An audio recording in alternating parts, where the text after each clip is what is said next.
Hello જય માતાજી, કેમ છો બધા? પાછો આવી ગયો છે આપણો નવો વ્લોગ.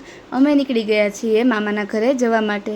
રસ્તામાં આવે છે આપણે મોગલમાનું મંદિર, ત્યાં મમ્મી પપ્પા અને વીરાબાબે દર્શન કરવા ઊભા રહી ગયા છે. હાઈવેમાં સીધ સાઈડમાં આવે છે મંદિર. દર વખતે જઈએ ત્યારે ત્યાં અમે ઊભા રહીએ છીએ. મમ્મી મસ્ત એન્જોય કરે છે ગાડીમાં, જુઓ તમે.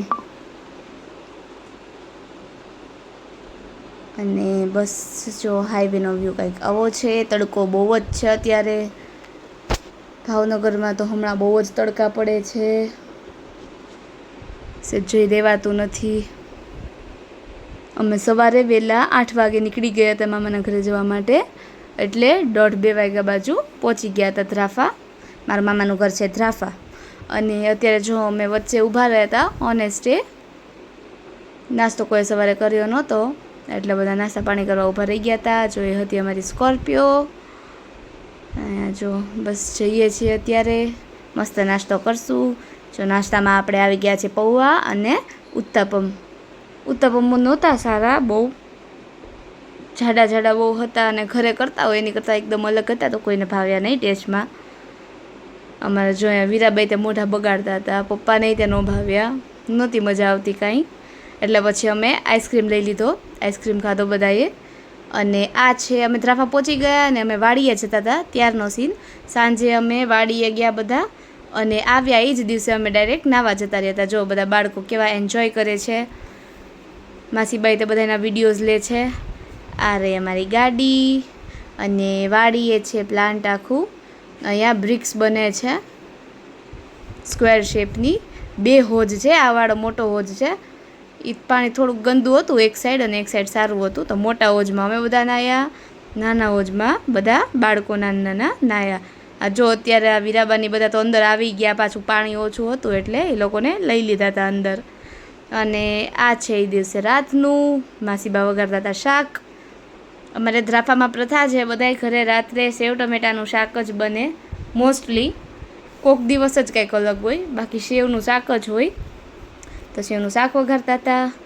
પણ અમે સેવ ટમેટાનું શાક તમે આગળના બ્લોગમાં જોયું હશે, તો અમે ખાલી ટમેટાવાળું જ વઘારીએ અને ખાલી હિંગ જ નાખીએ. પણ અમારા માસીબા થોડુંક અલગ વઘારે છે, જોઈ શકો છો તમે. તેલ મૂકીને એમાં રાઈ નાખી, પછી હવે એડ કરશે એમાં જીરું. જો એડ કરી દીધું એમાં જીરું, અને પછી એમાં એડ કરશે લીમડો, જુઓ. અને હવે આમાં ડુંગળી એડ કરશે. અમે સેવના શાકમાં ડુંગળી નથી નાખતા, નથી આવા કંઈ વઘાર કરતા. માસીબા અલગ કરે છે, પણ બહુ જ ટેસ્ટી બને છે. અમને તો બહુ ભાવ્યું, પહેલી વાર ચાખ્યું. અને પછી આપણે મસ્ત ડુંગળીને ઘડીક ચડવા દેશું. ત્યાં સુધી અમે બે માસી ભાણેજ ઊભા વાતો કરતા હતા. ડુંગળી ચડતી હતી ત્યાં બધું મૂકતા જતા હતા ધીમે ધીમે, ને વાતો કરતા જતા હતા. બહુ જ મજા આવી. માસીબા પણ છે, મારા બે નાના ભાઈ બહેન પણ અત્યારે છે, એમના દીકરો એક અને એમની દીકરી બે. પછી જો વાતુમાં હું વિડીયો લેતા ભૂલી ગઈ હતી. ત્યાં અંદર ટમેટું એડ કરી દીધું હતું, ને ટમેટું ચડી ગયું એટલે એની અંદર અત્યારે જો આપણે હળદર અને મીઠું બે એડ કરી દીધું છે. સ્વાદ પ્રમાણે મીઠું અને હળદર બે એડ કરી દેવાનું. પછી મિક્સ કરીને થોડીક વાર ચડવા દેવાનું. પછી મેં આગળની ક્લિપ નથી લીધી, એમાં પછી આપણે અંદર લાલ મરચું એડ કરી દીધું હતું, અને એ મરચું થઈ ગયું, એકદમ ચડી ગયું. પછી એમાં આપણે નાખી દીધું હતું પાણી, અને પછી પાણી સેજ ઉકળી જાય એટલે એની અંદર નાખી દેવાની સેવ. પછી 2 મિનિટ ઉકાળવા દેવાનું, એટલે આપણું શાક થઈ જશે રેડી.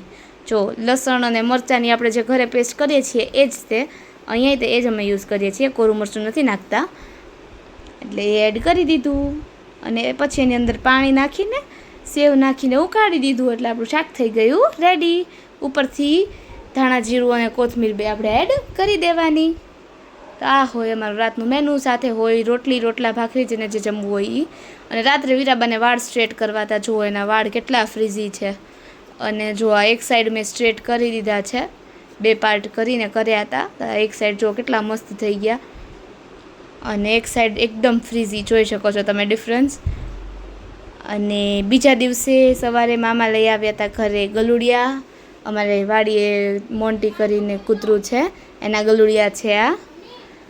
એટલે જો એક વ્હાઈટ હતું, એક બ્લેક હતું. બે બહુ જ મસ્ત, એકદમ ક્યુટ ને ગોલું મોલું હતા. વ્હાઈટવાળું તો બહુ જ મસ્ત હતું, એકદમ જાડું ને એવું. રમાડવાની બહુ મજા આવે એને. અને આ છે 2 દિવસ પછીનો વિડીયો. અમે જતા હતા બહાર ફરવા, બધા બાજુમાં અમારે જેટલા માસી આવ્યા છે એ બધા, અને અમે બધા જ થઈને ફરવા જતા હતા. અમે 20થી 30 જણા જતા હતા, 2 ગાડી બંધાવીને, એક ઇકો ને એક મેજિક. તો જો અમે હતા બધા ઇકોમાં, અડધા બધા ભરાઈ ગયા મેજિકમાં, અને અમે જતા હતા. અહીંયા આવી રીતે ઢાળ છે, સામે સુરાપુરા દાદાનું મંદિર છે. અહીંયા આ સાઈડ સામે દેખાય વંડી છે, એ છે અમારા સમાજની. અને જો નીકળી ગયા છીએ જવા માટે. રસ્તામાં બહુ જ મજા કરી, કેટલા બધા વિડીયોઝ લીધા, ફોટોઝ પાડ્યા. પછી અમે મસ્ત એન્જોય કરતાં કરતાં બધા જતા હતા. જો આ રીતનો અહીંયા ઢાળ, તો આ પુલ છે વચ્ચે, 2 સાઈડથી આ હોકરો છે અમારે 2 સાઈડ, વચ્ચેથી પુલ નીકળે છે. આ છે મેઇન રોડનો વ્યૂ. જો આગળ બધા મેજિકવાળા અમારે અડધું ગ્રુપ આગળ છે, અડધું પાછળ. અહીંયા જો ધ્રાફા અહીંયા પૂરું થાય, સામે છે સતિયાઈ માનું મંદિર, એ પણ બહુ જ મસ્ત મંદિર છે. અને અમે જતા હતા સિદ્ધસર ઉમિયામાના મંદિરે. ત્યાં તો એટલી મસ્ત જગ્યા છે જવા જેવી, તમે સવારથી જતા રહ્યો ને, સાંજ ક્યાં પડી જાય તમને ખબર જ ના પડે. બહુ જ મજા કરી છે, એ તમને આગળના પાર્ટમાં જોવા મળશે. એટલે પ્લીઝ જેને ચેનલ સબસ્ક્રાઈબ ના કરી હોય એ સબસ્ક્રાઈબ કરી દેજો. બહુ જ મજા આવવાની છે આગળના વ્લોગમાં. જો અમારા બાળકો તો ફરવાય નીકળી ગયા, જોતા હતા બધું, બોટિંગ ને એવું છે. અમે બહુ મજા કરી છે ત્યાં. એટલે આગળનો વ્લોગ જોવા માટે પ્લીઝ સ્ટે ટ્યુન્ડ. જય માતાજી, થેન્ક યુ.